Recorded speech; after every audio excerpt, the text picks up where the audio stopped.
मसला सर इस समय का ये है, आप ये कह रहे हैं कि भारतीय जनता पार्टी जानबूझ के इस समय ये स्थिति क्रिएट कर रही है कि उनको बिहार में लाभ उठाना है। बहुत सारे लोग ये कह रहे हैं कि भारतीय जनता पार्टी ने जानबूझ के महबूबा मुफ्ती को छोड़ा इस समय पे। क्या इनकी डील हुई आपकी पार्टी के नेता के साथ कि हम तुम्हें बाहर निकालेंगे, तुम बाहर निकल के तिरंगे के बारे में ऐसे ऐसे बयान देना, फिर हम तिरंगे लेके हाइपर नेशनलिज्म फैलाएंगे? ये डील हुई है आपकी पार्टी के नेता की? डील करके बाहर आएंगे वो? हाँ, हम जब अंदर जाते हैं तब भी डील करते हैं, यहाँ की जब आवाम मरती है तब भी डील करते हैं, जब हम ये छोड़ते हैं तब भी डील करते हैं। मैंने सीरियसली पूछा है क्या वो डील करके बाहर आएंगे? देखिए आप, ये मौका इनको किसने दिया कि ये तिरंगे लेके आपके दफ्तर पे चढ़ जाएं? किसने मौका दिया इनको? ये यहाँ के एडमिनिस्ट्रेशन ने मौका दिया है। अरे सर, आपके नेता के बयान ने दिया है। राजनीतिक आपके नेता के बयान ने मौका दिया। की जरूरत कैसे पड़ती है कि नेता के बयान ने मौका दिया? आपके घर में कल आज ये हमारे घर में, मेरे घर में ये नौबत नहीं आएगी कि किसी को घुस के तिरंगा लहराना पड़े। जम्मू क्योंकि मेरे घर में हर आदमी अपने हाथ में तिरंगा उठाने को तैयार होगा। ये नहीं कहेगा कि तिरंगा लगा के दिखाओ मेरे यहाँ। मैं चैलेंज कर रहा हूँ। यहाँ पे लिंचिंग आम होने वाली है। 370 हटाने का मतलब ही यही है कि जैसे ये बाहर लिंचिंग करते हैं, जम्मू कश्मीर में भी लिंचिंग करेंगे। इसके अलावा इनके पास कुछ नहीं है। इसके अलावा ये हिंदुस्तान को कुछ दे ही नहीं पाएंगे। अगर आप इस देश के संविधान की, इस देश के तिरंगे की, राष्ट्रीय ध्वज की लिंचिंग करेंगे तो कोई भी रोकने खड़ा होगा। उसके बाद अगर विक्टिम कार्ड प्ले करेंगे तो कौन मानेगा आपको विक्टिम? भारतीय जनता पार्टी से मानेगा जरूरत नहीं है। एक तरफ आप मेनस्ट्रीम की राजनीति करना चाहते हैं और दूसरी तरफ ये कहते हैं कि साहब तिरंगा नहीं लेंगे। नथुराम गोडसे को पूजने वालों से मुझे सर्टिफिकेट नहीं लेनी। मुझे नथुराम गोडसे के प्रचारकों से सर्टिफिकेट नहीं लेनी। फिरदौस टॉक सेंस। पहली चीज, यहाँ नाथुराम गोडसे की चर्चा नहीं हो रही। यहाँ केवल इस बात की चर्चा हो रही है कि आपकी पार्टी के नेता ने तिरंगा उठाने से मना किया। Don't teach me the sense. Don't teach me the sense. I know what I am talking. आपके सेंस से देश भर को समझ में आ रहा है क्या सेंस है आपका, पता लग रहा है वो तो। आप मुझे उसी दिन पता लग गया था, मालूम है कि जिस दिन आपकी नेता ने कहा था तिरंगा नहीं उठाएंगे, उस दिन सेंस समझ में आ गया था आपका। उस दिन पता लग गया था इस देश के लोगों को कि आप लोग केवल कुर्सी से चिपके रहने के लिए बैठे थे। कुर्सी गई तो आपने तिरंगे तक को धक्का देने से परहेज नहीं किया। संबित पात्रा, जबरदस्ती तिरंगा उठाइएगा। अच्छा, जबरदस्ती गोली मारिएगा। वेरी गुड सर, बहुत बढ़िया मारिएगा, बहुत बढ़िया करिएगा। चलिए, जुबान पे सच तो आया कि तिरंगा जबरदस्ती उठवाया गया था आपसे। लिंचिंग करवाइएगा हमारी। तिरंगा जबरदस्ती उठवाया गया था आपसे, समझ में आया, आपके मुंह से खुद निकल गई ये बात। ठीक है सर, हम कह रहे हैं आप लिंचिंग करवाइएगा हमारी इस बात पे।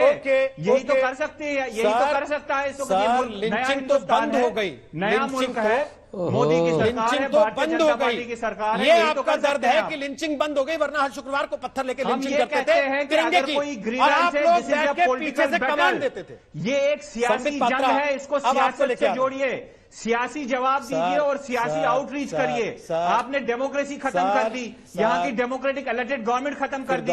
यहाँ का जो डेमोक्रेटिक इलेक्टेड, जो डेमोक्रेसी में हमने इन्वेस्ट किया 70 सालों में, हमने जान दी है मुझे जबरदस्ती तिरंगा पकड़ा था। 30,000 सियासी कार्यकर्ताओं ने टीवी पर बैठकर देश की जनता से बात करें। आपने क्या किया? आपकी खुशकिस्मती है कि लोकतंत्र है तो आपको ये मौका मिला यहाँ बैठ के बोल पाने का। संबित पात्रा, क्या आपने डील की इनकी पार्टी के नेता से कि हम तुम्हें बाहर निकालेंगे और तुम जाके ऐसे बयान देना, फिर हम बिहार में तिरंगे लहराएंगे के लिए और यहाँ के राजनीतिक तंत्र के लिए? अब ये पहले ये पहले डिबेट में हमारी लिंचिंग बंद करे और इनकी आवाज बंद करिए, तभी मैं बोल पाऊंगा। थी इनसे कि हम इनको बाहर हमारी लिंचिंग कर देंगे, फिर ये बाहर जाके तिरंगे को लेकर बयान देंगी और फिर अपन बिहार के चुनाव में तिरंगा लहराएंगे, ये बताते हुए कि देखो हम ही देशभक्त हैं। आपको ही शोभा देता है। ओके, फिर दोस्ताक हो गया।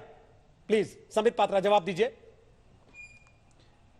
देखिए, मैंने पूरी तरह से फिरदौस साहब को सुना है, एक एक करके मैं उत्तर देता हूं। पहली बात है, आज मैं जम्मू कश्मीर की जनता को, आवाम को और हिंदुस्तान की जनता को, 130 करोड़ जनता को बहुत बधाई देता हूं कि आज विलय दिवस है और पहली बार 73 इयर्स के हिस्ट्री में पहली बार 1947 के बाद आज एक स्टेट हॉलिडे डिक्लेयर हुआ है। ये एक महत्वपूर्ण दिन था। आज तक इसे कभी स्टेट सेलिब्रेट नहीं करती थी। शेख अब्दुल्ला साहब का बर्थडे स्टेट हॉलिडे होता था, मगर ये कभी स्टेट हॉलिडे, विलय दिवस कभी स्टेट हॉलिडे नहीं बनता था। और ये जो विहंगम दृश्य है, आप देखिए जिस प्रकार हजारों हजार तिरंगे हम देख पा रहे हैं, ये अपने आप में एक बहुत ही आंख को भाने वाला दृश्य है। जम्मू कश्मीर के अंदर अपने देश का अभिन्न अंग है, तिरंगा फहराया जा रहा है, इसमें क्या बुराई है? दूसरी बात, इन्होंने 10 बार हम ये कहा कि ये एक डिफरेंस ऑफ ओपिनियन है। ने आप बताइए, ये देश के झंडे को नहीं उठाना, चीन की सहायता से हम फिर से आर्टिकल 370 ले आएंगे, ये डिफरेंस ऑफ ओपिनियन नहीं है सर।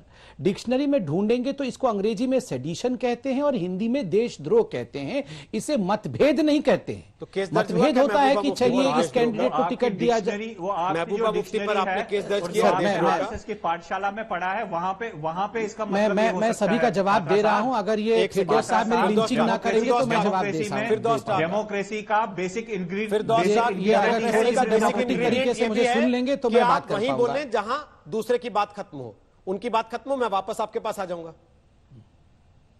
वो आपके बीच में नहीं बोले, वो लगातार उंगली उठाते रहे कि मेरे पास आ जाइए। संबित पात्रा, क्या आपने महबूबा मुफ्ती पर वो केस दर्ज किया जो आपने डिक्शनरी में देखा? इसका मतलब क्या होता है?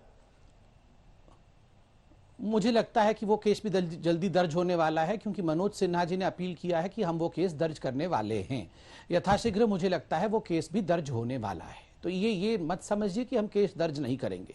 अभी कुछ दिन पहले ही छुट्टी है, अगर इसी प्रकार का व्यवहार रहा तो अंदर जाने में कोई परहेज नहीं है इस सरकार को।